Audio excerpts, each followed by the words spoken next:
All right, welcome to the Explainer. Today, we're diving into something that's, well, famously German. It's often turned into a stereotype, but, it's rarely understood in its full depth. I'm talking about Ordnung, or order. And trust me, this is about so much more than just clean streets and a bunch of rules. It's really a fundamental way of looking at life. So let's just jump right in with the phrase that basically says it all. Ordnung muss sein. There must be order.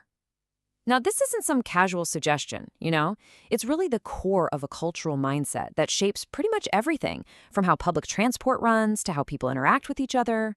And this, right here, brings us to the big question for this whole explainer. When you and I hear the word order, what comes to mind? Probably restriction, right? Control. But what if? What if, in the German way of thinking, it's actually the secret ingredient to a totally different kind of freedom? Let's dig in and find out. Okay, so to get to the bottom of that question, we've got to first understand what Ordnung really is. Because it's not just some list of do's and don'ts, it's a whole philosophy, a complete way of seeing the world around you. At its core, Ordnung is basically a shared agreement. It's this whole system that's designed to create predictability, and with it, a sense of security. The real goal here isn't to control everybody. It's to cut down on social friction, to make life run smoother and more harmoniously for everyone involved. And this is where the whole concept kind of gets flipped on its head for a lot of us. From the German perspective, order isn't the opposite of freedom. It's what makes freedom possible. So instead of thinking rigidity, think reliability.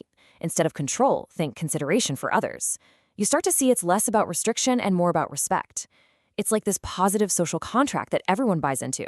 All right, so that's the big idea, the philosophy. But what does it actually look like day to day? Let's dive into some of the real-world rules you'd run into in Germany, because this is where the theory gets very, very real. What's fascinating is that a lot of the most important rules, they're not written down anywhere. They're just these expected social behaviors that keep public spaces from descending into chaos. Standing on the right on an escalator so people can walk past on the left. That's not just being polite, it's a tiny act that helps a bigger, more efficient system work for everyone. It's Orden in miniature, right there. And then, of course, you have the very explicit, very official rules. Take Ruhezeiten, quiet hours. This concept is taken so seriously.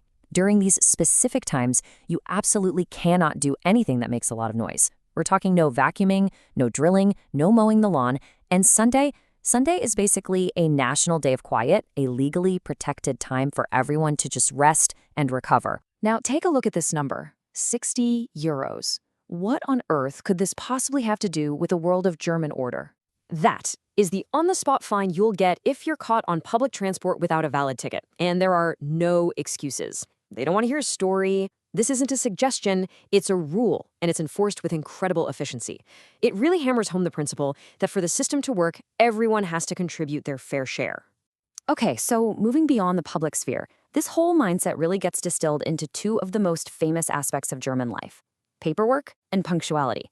I mean, if you really want to see the love for structure and predictability in action, these are the twin pillars of Ordnung. Punctuality is just the perfect example of this. It's not just about being on time. It's seen as a fundamental sign of respect for the other person's time. Here's the thing you have to know. Arriving exactly on time is actually considered cutting it a little close. The real expectation is to be about 5 minutes early. Being even a few minutes late isn't just an inconvenience, it's a pretty serious social foul. And then there's the paperwork. Oh, the paperwork. The rules are incredibly precise, and it's all for one reason: to eliminate any possible ambiguity or error. Forms have to be filled out perfectly. I mean, using the wrong color ink or making a messy correction can literally get your document rejected. The system just demands absolute precision. And this really gets at the long-term thinking that's baked into Ordnung. You're basically expected to be the official archivist of your own life. For instance, keeping your pay stubs until you retire? That's not just a friendly suggestion, it's a requirement. Why?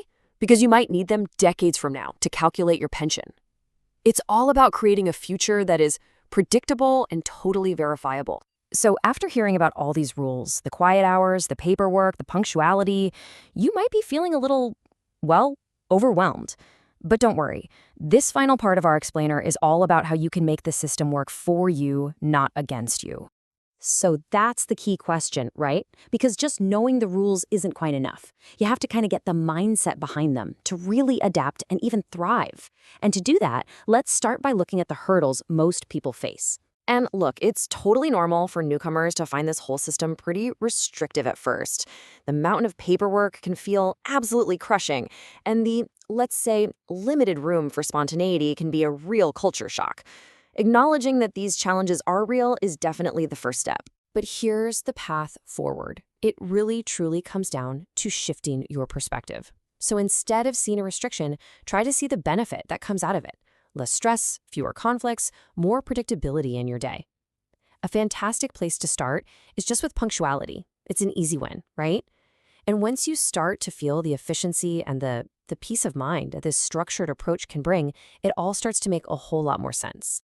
Which brings us to our final and maybe the most profound German saying on this whole topic. Ordnung ist das halbe Leben. Order is half of life. Just think about that for a second. It suggests that having a well-ordered foundation doesn't solve all your problems, but it takes care of half the battle. It creates this stable, predictable platform for everything else. And the other half of life, the messy, creative, spontaneous part, can actually happen more freely within that secure framework. So maybe German ordinance isn't really about restriction at all. Maybe, just maybe, it's about creating the very conditions that make real freedom possible.